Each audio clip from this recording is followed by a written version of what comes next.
location. Since I'm in the eastern side of the United States, I'm going to choose one in Virginia because that's closer to me. Now it's asking you for a stream key. This is basically just a private string of numbers that Twitch gives you to authenticate you as your streaming, just as a streamer. So we're going to go up here to twitch.tv/.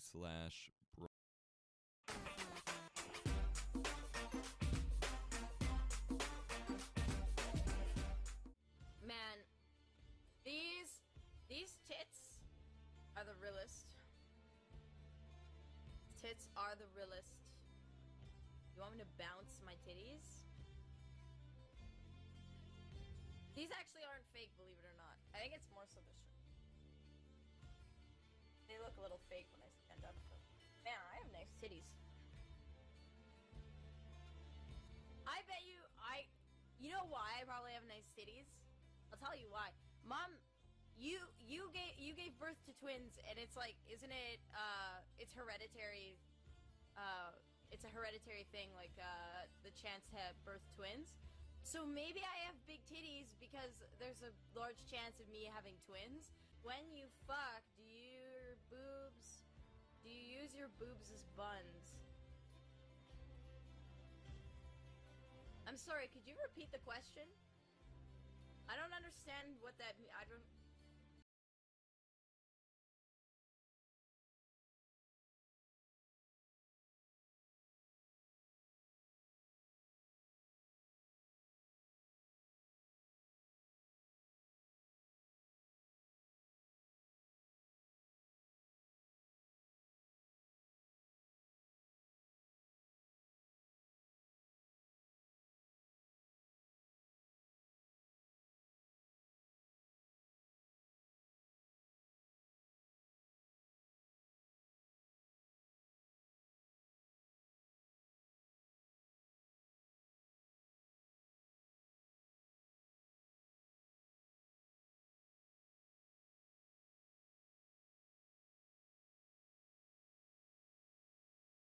Hey everybody, Jeffrey Powers from Geekazine. Think Magazine, put in a geek, you got Geekazine, and how to record podcasts over at www.howtorecordpodcast.com.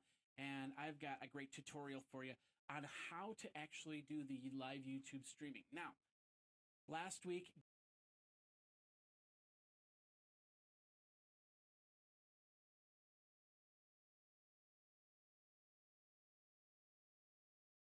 all right, here we go. Here we go. Here we go now.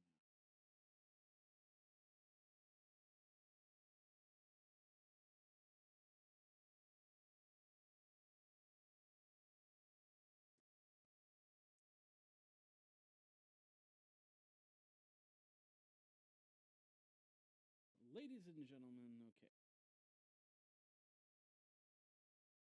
Hey everybody, Jeffrey Powers from Geekazine. Think Magazine, put in a geek, you got Geekazine. Hi, and welcome to Live Streaming Basics. This is my review of the Livestream Broadcaster. So you can see the Livestream Broadcaster comes in a really nice device. I bought this off the Livestream website.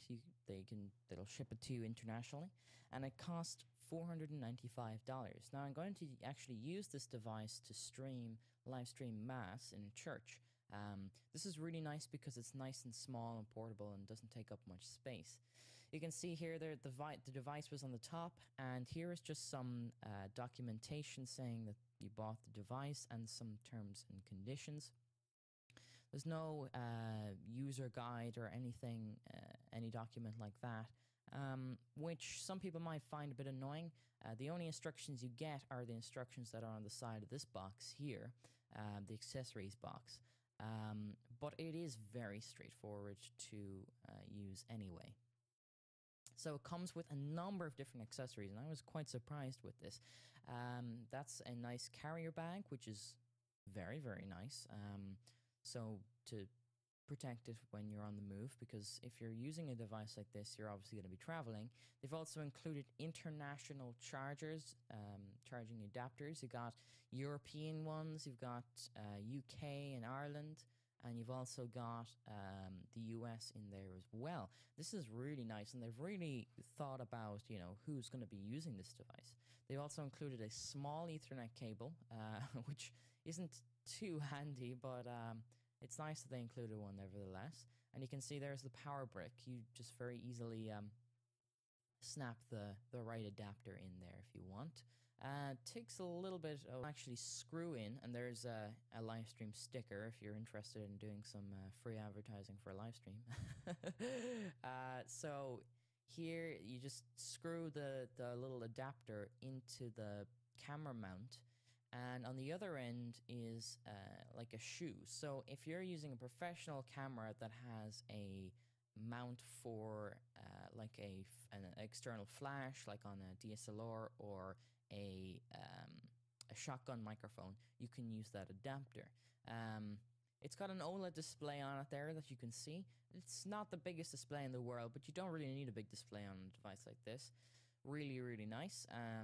On the back, you've got the HDMI input, the line in plugged in, and it's got a really nice magnetic back to give you access to the top part of the device where the batteries are stored. You can put 3 AA batteries into it and power it off battery life for about 3 hours live stream, say, which is quite good when you think about doing a live stream for 3 hours. You probably won't be doing a live stream for 3 hours. So the device itself it's very, very nice. It's very small. It doesn't look that small in this shot here, but it is actually a very small device, and it's covered in this kind of very rubberized material. It's very, very nice.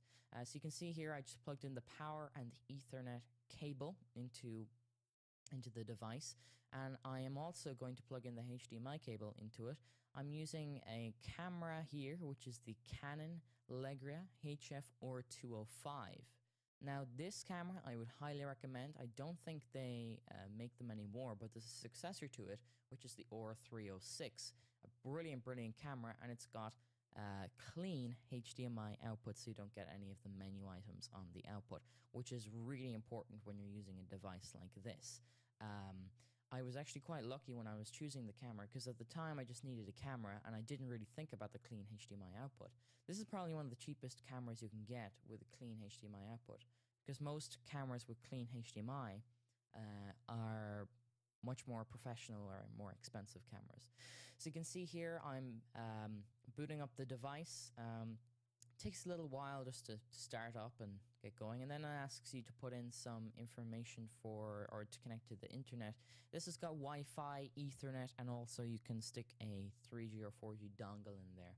So I tried to connect through DHCP, and I don't think it just didn't work using DHCP. I think because my router doesn't support DHCP 6, it's only DHCP 5, so it couldn't automatically get the settings, so I had to manually put in the settings, which was a little bit annoying, but I suppose my router isn't the most up-to-date. So I was connecting through the Ethernet, and I just went into manual mode, and I put in the IP address first, and then it asked me for the subnet mask, so I put that in. Just had to put it all in manually, and also I had to put in the router IP, and I also had to put in the DNS. So these are all things that would have been automatically gotten if the DHCP had worked, but I just had to put it in manually. And then once you put in all those settings, the live stream broadcaster connects to live stream, and you're off. Now, I had already configured this. What you do is you pair it with your device or with your account. So it'll give you a kind of a key, and then you put that key into pair on your computer. So you want to log into your live stream account and put in the thing. It's very, very easy. It'll go through the precise instructions to pairing the live stream broadcaster with your live stream account. It's a very, very nice thing. So here is the main menu. You can see I'm going into the quality settings here. You've got a number of different quality settings like mobile, normal, medium, high. It'll go up to 2.3 megabits per second if you have the bandwidth for HD quality, which is very, very good. I selected the mobile, which is 198 kilobits per second, mostly because I can't go any higher than that on my current internet stream, which is kind of a shame. But even, and I'll show you the results just a little bit later on, even with that quality setting, it was still very, very good quality. You can select the video input. There's only one video input type, which is HDMI, but you can select your resolution. It'll automatically detect the resolution for you, or you can put it in manually. It'll do up to 1080p at 30 frames per second. Input. It'll only stream to 720p.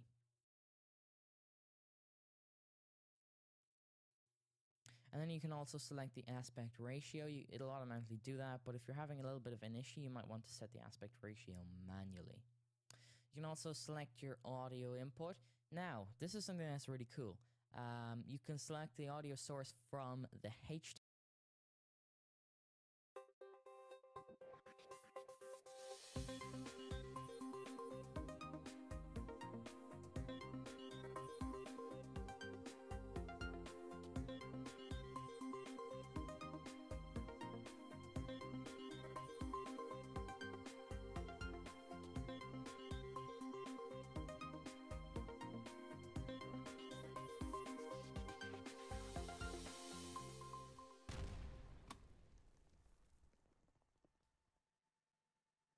Hello and welcome to episode 48 of Studio Tech Live, and this is the 10th of August 2012, and we have had a great pre-show. If you're watching the recording of this, that is fantastic, but for those of you who have been watching live, we have had a pre-show of over 2 hours talking about all sorts of things, from what we're going to be talking about on the show to food and nutrition and eating and how the body reacts. It's just been amazing. So I've had a good time already. Now, we've been able to bring you that pre-show and this show stream live due to our friends at BitGravity.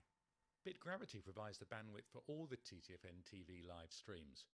We continue to receive very positive comments on the quality of the live video, and this combined with outstanding service and support makes BitGravity a great company to work with. So if you're looking for someone to help with your live streaming requirements, check BitGravity out at www.bitgravity.com. All right, so episode 48, nearly at number 50. And I am joined, as always, by my co-host and very good friend, Mr. Vance Willis. Vance, thank you for joining. Hey, I'm here just in the nick of time, Mark. Just in the nick of time. Actually, I've been here for 3 hours and 27 minutes or something crazy, which I know is like a world record of some. Forward to that. Right, this has been a really busy week here in the Studio Tech studios at TTFN TV, and Peter and I have been churning out episodes of Studio Tech. And we've done 3 this week. We had 2 of them where we were looking at a product from Panasonic, the HE120 PTZ camera. So I think we've got a couple of still shots that we can show you. This is the sort of the back of the unit with its all the connectors, and this camera has HDI output. It has HD SDI output, HDMI output, has analog output. It has all sorts of. We've got another shot, Peter, from the front. There we go. And this is, however, this is as the description was, this is a professional quality, PTZ or PTZ camera, and it does come with a professional price. It's about £6,000 in the UK. So I guess that's about sort of $9,000. But it was just amazing what it can do, and the setup of it, and how you can control. And there's a separate little controller. You don't have to use the controller. This controller, you can use a PC to control it, but that would that makes it easier. But the actual little controller they have there is pretty good. So that's what we did. There were 2 episodes of Studio Tech. If you haven't, one is on the PTZ, and then we introduced a guy called Ray Conkling of Terranex, and Ray is sort of the GM of Terranex. Terranex were taken over by Blackmagic back in December 2011, and they have announced some video processor upscalers, up, cross, down, whatever scalers, and Ray was taking us through some of the technology behind it, and it was just incredible. We weren't demonstrating the product; we were really just talking about it. There's one just shot of one of the models, but it's a really interesting interview. And I not only got to talk to him during the interview, but talked to him obviously before and after, and it was absolutely fascinating. So if you're interested in hearing some of the technology and the fact that it has, I think, 3,000 processors, each processing an individual pixel at any one time, it is very, very interesting. So Vance, I don't know if you had a chance to catch. I think you looked at the Panasonic videos. I did, yeah. I did get a chance to check the Panasonic videos. I was really amazed until I found out what the price was on those PTZs, and I did not order any. Not 4, not 3, not 2, not 1, 0 was the correct answer. Not yet. 0. I really liked them. They were amazing. You know, the doctor we had on a few weeks ago has the Vadio version of that. I don't think it's quite as expensive, but that Panasonic was amazing quality. And I wanted it until I heard how much they cost, and I just said, "Well, I just got to stop. Yeah, just can't justify that." But man, are those things amazing! Because you're right. Without a camera operator, having the control, you have multiple controls: software, hardware, basic hardware, complex hardware controls. Those things were just amazing. Yeah, I mean it was, and in the second episode we actually get to some of the technical configuration stuff, and I mean there is just so much that you can configure. I mean they are. I think Richard said it's the sensor and the lens from the Panasonic sort of 250 camera, which is just which is a BBC approved camera. I mean the image quality, and he also taught us a lot, Peter, didn't he? I mean Richard was just amazing, and he was going through and telling us, oh, that's not quite set up right, and this is, and not just that, but why, and it was just he's a very clever guy, ex cameraman. I mean, he knows what he is talking about, and I mean, and the justification for them though is if you can. Is twofold, I guess. One is if you need to put a camera somewhere where you can't get a cameraman because they are, a pretty small, unit. But secondly is, if you're paying a cameraman $250 or what's that, $400 a day or whatever it is, $500 a day, you don't have to do many days to save the cost of the units. That's right. So, but it was a fantastic product. And Peter and I were saying earlier, when we were adjusting the cameras in here, we were saying, wouldn't it have been great just to... Well, the nice thing was, with one of those desks that would control all 4 cameras in here, the only trouble is I would need